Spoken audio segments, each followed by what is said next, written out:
Presyo sa atsal sa public market sa General Santos City ug Pulumulok sa South Cotabato, anaa na lang karon sa 20 to 50 pesos matag kilo.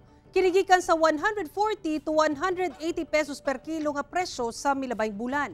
Sumala sa pipila ka mag-uma, wala na nila giatiman o gi-harvest ang ilang mga tanom nga atsal kay lugi matud pa sila sa kabarato sa presyo.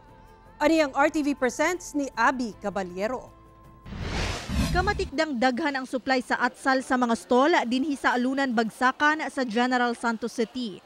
Ang uban hapit na madaot. Sumala sa mga mamaligya ay gikan sa 140 to 180 pesos nga presyo matag kilo sa milabayng bulan, karon 20 pesos matag kilo na lang matud pa ang ilang baligya. Naglisod mig pamaligya kay daghan kayo. Lugi.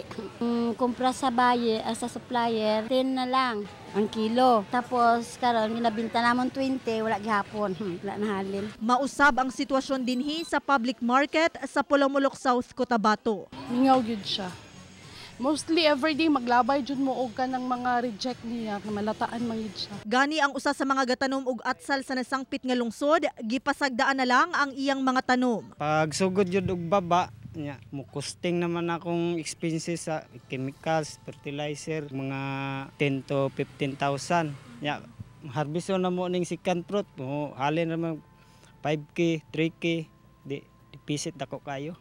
Mo ning gipasagda na lang ako. Gasto pa ka nya ang mabalik sa imuha, wa gani ka 50% sa imong gasto. Sumala sa Municipal Agriculture Office, anaa matud pa sa 30 to 35 hectares ang tanom nga atsal sa lungsod. Tungod-dunga nag-harvest ang mga mag-uuma ug sa gidaghanon sa supply, mi barato ang presyo. Kasagaran gyud, naka-target sila man over nga diha ang production nila kay siyempre daghan kayo activities. Pero kay tungod sa kalapad sang intanom, daghan kayo ang production. So sunod ang consumer medyo gamay, mag-overflow gid ang market. Pahimangno sa Municipal Agriculturist Office ngadto sa mga mag-uuma, Dili magsabay, mong pwede staggered lang.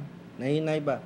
Katong uban nag-harvest, ang uban vegetative pa, ang iban sa planting pa lang ang stage. So mana para hindi magsabay ba. Karon nagdungan ang harvest, so barato gid na. Kag sunod walay shipment, natungod siguro ang Cagayan kang ang Bukidnon, ang Davao, preparable ang Kapatagan, ga-harvest man pod. ako si Abby Caballero para sa One Mindanao Special Report.